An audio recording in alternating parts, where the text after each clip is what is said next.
Update muna nga tayo sa mundo ng basketball at sa paparating na FIBA World Cup Asian Qualifiers third window.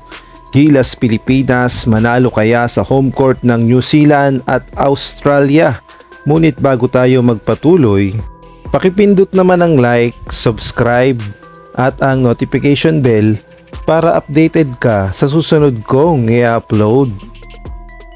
Nalalapit na nga ang third window ng FIBA World Cup Asian Qualifiers sa July kung saan muling sasabak ang ating Gilas Pilipinas at sa pagkakataong ito ay home court na ng New Zealand at Australia. Ang malaking tanong, gaano nga ba kalakas itong New Zealand at Australia sa kanilang home court?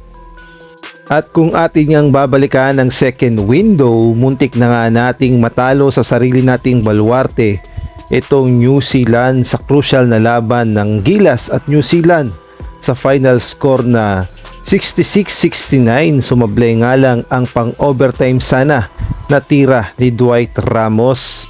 At pagdating naman sa Australia, hindi nga tayo nakaporma at talaga namang tinambakan tayo sa sarili nating baluarte.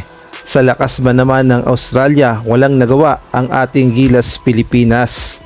Kaya naman ang malaking tanong, paano na kaya ngayon nasa mismong teritoryo na ng New Zealand at Australia gaganapin ng laban? Manalo pa kaya ang Gilas Pilipinas?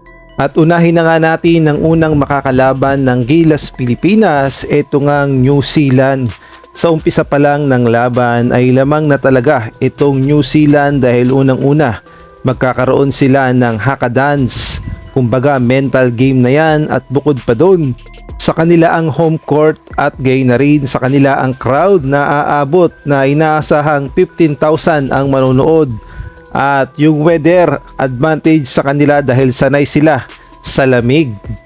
Samantalang sa Gilas Pilipinas, expected na makakaranas tayo ng matinding pressure dahil kailangan nating manalo at bukod pa doon yung jet lag sa biyahe, isa pa nga yan.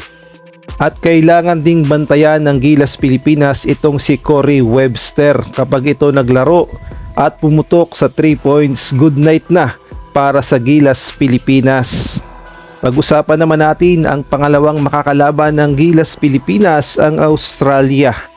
For the record, 4-0 sila sa FIBA World Cup Asian Qualifiers at hindi pa natatalo, mapa home o away ang laban. At bukod pa doon, kailangan talagang bantayan ang kanilang star player na nagpahirap sa Gilas Pilipinas. Walang iba kundi itong si Elijah Pepper na umiscore ng 10 points sa loob lamang ng 10 minutes. Ayan nga talaga ang star player na hindi inaasahan ng Gilas Pilipinas na puputok. At ang naging problema pa sa naging laban ng Gilas noon, napakarami nating turnover at nahirapan talaga tayo dahil binuhos na lahat-lahat ng Australia sa third quarter ang kanilang magagawa upang tambakan ng ating Gilas Pilipinas. At ito na nga ang pinakamatindi, bukod nga dito kay Elijah Pepper, isa pang problema kapag ginamit nila ang kanilang NBA player na si Josh Giddey. Magiging sakit talaga ng ulo yan. Biruin mo Elijah Pepper tapos meron pang Josh Giddey. Kaya naman kung kayo ang tatanungin, sa tingin nyo manalo kaya kahit isang beses ang Gilas Pilipinas sa home court ng New Zealand at Australia? Maaari kayo magbigay ng komento sa comment section.